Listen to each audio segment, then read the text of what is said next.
Dell, another one that's supposed to be in the chip category for AI winners, but has been a little bit lackluster. Costco, too. How do we pick one, Diane? What's the main story this afternoon? It's like there are so many that we're about to go through. It's really about to be a flurry of earnings, and we'll hear more about the AI space and what's going on there. Especially, we've talked about Dell recently, with it being a legacy PC company and its growth within the AI space, and especially like with NVIDIA recently giving it a hat tip. So it'll be interesting to see if it is able to, kind of achieve what the expectations are for its numbers for Dell. Yeah, that's a big one, considering that today also the biggest winner in the market was HPQ, which is the hardware and the computing side with PCs. Best Buy also rallied, and so there's this kind of message about personal devices that we haven't seen so much positivity on in a while. So that could even help Dell's business, the slow side of it. But of course, the focus is on servers. Same story for NetApp, data and storage management provider that's been on a big run. I got those numbers first in front of me, so let me just pull that up right now. It looks like we're going to get more of the same here. Market trying to rally NetApp right now, which is up about 4% almost here. $1.37 on the bottom line. That's the gap. Climb from a year ago versus 113. The adjusted EPS of $1.80 is ahead of the estimates. True was looking for $1.78. So it looks like they did beat on the bottom line. Top line, about in line. Call it a small beat. $1.67 billion. Street expecting 1.66. So a marginal top line beat, but some growth there. With the product revenues up 8%, hybrid cloud revenues up 6% from a year ago. Their hardware segment as a whole, though, is up 17%. I mean, which is good, Kevin, but it just, again, nobody here is going to hit anything close to the numbers that we've seen for NVIDIA, Supermicro, some of the big winners. It just seems like when we start to shift a little into the server farms and stuff and into the cloud, it's just not quite as giant. But are these numbers good enough? They're good enough. I mean, they don't have anything in this report that I'm seeing right now that should shake the stock. So we are seeing a little bit of an advance. You already talked about the top line, bottom line B. You already talked about the guidance moving forward. That was better than the street's expectations. And when you're looking at their operating margins, I mean, they're holding their market share, and they're doing exactly what they need to do in order to be able to try to maintain price, to say the least here. But I think each and every company we have to just kind of look at individually. We can't really look at the server space and say, okay, because of AI, all of these server companies should be able to benefit, because there's different styles and different flavors of that. And I think that's kind of one of the reasons why we've seen some stocks sell off pretty aggressively and other ones that have been able to maintain. But this company looks like they're trying to they're going to be able to maintain for the most part. And I think the margins themselves are probably the most impressive thing about this earnings announcement. To your point, even within this company, a division of labor that is pretty clear between hardware and software, with software products climbing about 2% from a year ago. They get about 446 million they reported for total software product revenue, which is up, but only 2%. The hardware, which is a smaller part of the business, but still a big one at 360 million, that's up 17%. So even within these companies, I mean, that alone in itself, Diane, kind of tells you where the growth is. It's hardware. So the more hardware you are, the better you are likely to do today. It's true. And look, in terms of how the analyst community had seen this, they'd been warming up until, ahead of its earnings. So we saw some boosted upgrades this week. You had Wedbush out earlier this week, upping the price target on them. JPMorgan Chase had boosted it recently at the end of last week on NetApp. So it may not be the biggest player in this space, but it certainly had some love heading into this report, and it's rewarding, at least in terms of, the latest results, rewarding investors. Okay, let's talk Dell. Out and down right now. Dell's off by about like 10%. So That's a meaningful drop. I mean, the thing has been going crazy, so that's really important to remember here. But what's wild about this is that Dell is basically, this should be their quarter in which they switch to growth, because they have been declining sales now for a year plus. The street comparison versus the number, let me get it. Adjusted profits, $1.27 a share. I mean, pretty much in line, but they did kind of beat their previous guidance. And on a GAAP basis, the earnings have climbed substantially from a year ago. So, I mean, look, the company relative to itself is in a lot better shape. But the company relative to the way the stock has moved and for the outlook, I mean, we're still looking at like single-digit growth outlook, Kevin. I'm trying not to be negative, Nancy, bad guy here, but like, is this good for a stock that is that's up as much as this company is, 122% this year alone? I mean, single-digit revenue outlook. Am I reading that wrong? No, you're not. I mean, at the end of the day, once again, they're talking about AI, and when you're looking at some of the other segments of their business, like the client solutions group business, a little bit of weaker growth, actually flat growth on a year-over-year basis when you're looking at top line. That's not something that you'd like to see. But I would love to hear the commentary here, because they have seen some headwinds, especially when you're looking at the PC side of the business. And we've heard a lot of commentary over the last 2 quarters from a lot of these companies that they are seeing a bottoming, and they should see a refresh cycle in the second half of 2025. And so if that's going to be the case, we should start seeing that being reflected in guidance. And it just seems like that's not the case at this point. Even though AI is going to be the theme, you still have to have all of these other segments really try to outperform. And that's probably another reason why we saw the stock sell off here a little bit. But you also talked about it. I mean, the stock's is priced at a very healthy premium, to say the least. I mean, it was only 2 points away from its 5-year average for tops when you're looking at the forward multiple. So seeing a little bit of a pullback, it's not surprising to me, but the conference call can turn this around a little bit. I just want to hear about the refresh cycle for enterprise, second half of 2025. What products do they have available on the AI front, especially for personal computing, and how that is going to drive growth? That's the pocket of strength that we have seen Dell see positive inflows, and that's the same thing that we've kind of seen as far as commentary coming from Intel. And so if that's going to be the case, then we should hear about it on this call today. Okay. Diane, what do you think? I mean, I just think so far, I mean, there's more good than bad in this report in terms of, how they performed. And we know it's often about guidance. And so even though the bar was set at a certain level, we've noticed that these companies that are in the AI space, the bar may be, one thing in terms of what the expectation is for EPS, revenue, and the guide, but the expectation is for them to leap even higher over that bar. So I think what Kevin said, it's going to matter what they say on the call. I mean, of course, they're saying flattering things in this earnings report about AI. We've demonstrated our ability to execute, deliver strong cash flow with AI continuing to drive new growth. But how far, like how deep and how wide is this AI growth for them? Whether we're talking about the data center activity, their infrastructure solutions group, or the PCs that they're developing as well now. Will there be this new refresh cycle that will benefit Dell?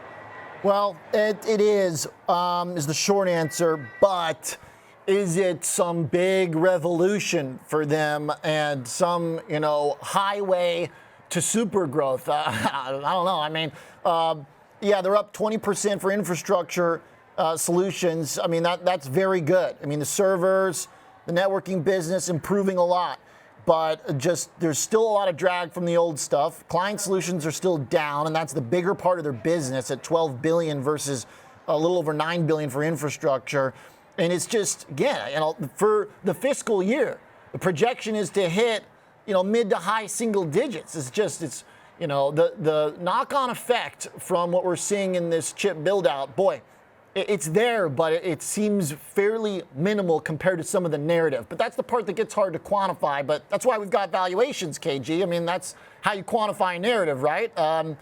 It's lofty, but I guess Dell's not an extreme. It's not, extremely expensive, like 20, 25 forward. Yeah, kind of going back to the infrastructure side, or when you're looking at that segment, they're throwing everything together, right? So you have the AI portion as well as just the regular enterprise and networking solutions businesses, and we have seen a little bit of slowing there. And I would not be surprised if they actually call that out on the conference call. But can the AI side actually then overcome that? And I think that's something that it's just very kind of murky when you're looking at Dell's earnings, and why I think the conference call is going to be key for them. And when you're looking at it from the CPU side, once that is perfected, Oliver, the growth rate and the amount of profitability for those particular products, especially after a refresh cycle from COVID, can be monumental for companies like Dell and Intel. We're just waiting for that to actually happen. And if we can hear about that on the conference call, that's going to be the key for this name moving forward. Yeah, that's a good point. Can they talk it up? How much can they talk it up? We'll hear from Mike. Look, boy, MongoDB, absolute annihilation here. Yeah. I mean, the adjusted bottom line was ahead of the estimate, so that's clearly not what's moving this thing. I'm looking at the numbers right now, trying to figure out what went wrong. Guidance, Diane? It looks like it's so they're guiding for second quarter revenue in a range of between 460 to 464 oh yeah, that's light. million. That's light. So that's what that looks like. It's got to be the concern there. It doesn't matter how they performed in this last quarter. I mean, they beat on the last quarter, but again, that guidance is just not what. And then when they're looking for the next quarter for a full year adjusted EPS, 215 to 230 a share for their full year guidance. So it looks like overall it's their guidance that is the concern that's hitting the stock right now. Yeah, that's light, definitely. And the earnings too. So you mentioned the revenue 464 below the 473. Adjusted EPS for next quarter 46 to 49 cents. She was looking for 59 cents. So their top line estimate falls way short, like 20% short for the bottom line. The full year for 2025 doesn't look quite. I mean, no, it actually does kind of look about as bad for the earnings at least. So, a revenue and an earnings problem, but it seems like more of an earnings problem to me, Kevin. It seems like they're having profitability issues here. I think it's both top and bottom line. I mean, when you're looking at the 2025 full year revenue, they're looking at $1.88 billion to $1.9 billion. Since consensus was $1.94 billion. So, I mean, I would still say even top line guide was pretty light there. And then you're also having contracting margins. Now it's only 1% from what we saw a year ago, but that's not the right direction that you want to see for a company, especially for a company like this. This does appear to be a little bit of a leadership problem. The stock actually had a pretty decent run in the upside, but it was kind of hitting an area of resistance, and now we're seeing it kind of selling back off here. We have to hear about why they are seeing this, the deceleration or the slowing in top line growth on this conference call, Oliver, and why we are also seeing that being readjusted on the bottom line figures as well. Is there some spend that they are actually initiating at this point or right now that they're not going to see an immediate impact, or maybe not an impact over the next year when it comes to growth? I think that's a very significant question to be able to ask. One interesting thing though, the 225 puts were actually getting a lot of interest before this earnings announcement from MongoDB. So I'm curious to see if it's going to hit down there, because somebody did take a little bit of a lotto ticket on that one. Interesting just to note that, but not a good report. And we know that companies that report light, especially guiding light, their stocks usually just don't survive, unfortunately. Yeah. We got one winner on our hands, other than whoever made that trade for for that stock. We got one on our hands, ZScaler, but Diane, go ahead. I know you had a thought. I was just going to say, you never like to see at the start of a release of an earnings report where they immediately say, okay, we got this one wrong, basically. They said, quote, we had a slower than expected start to the year for both Atlas consumption growth and new workload wins, which will have a downstream impact for the remainder of fiscal 2025. Oof, it's not good. Yeah, that was from the the Atlas product, right? Mm-hmm. Yeah. Boy. Mongo. Okay, so we've got one winner, basically, ZScaler right now. Decent little beat on the numbers. I'm not sure if this is going to be able to kind of offset what we saw in the first couple trades for those other companies, but at least we got something here. I mean, ZScaler 2 was also one of the underperformers in the group. But it's a nice kind of return to form for a company that had a really rough year in 2022, a better year last year, but then sold off again this year. It does look like they're going to be able to extend the expectations for the bottom line a little bit for the next quarter, looking for upwards of 70 cents on the bottom line. Stru's looking for 68.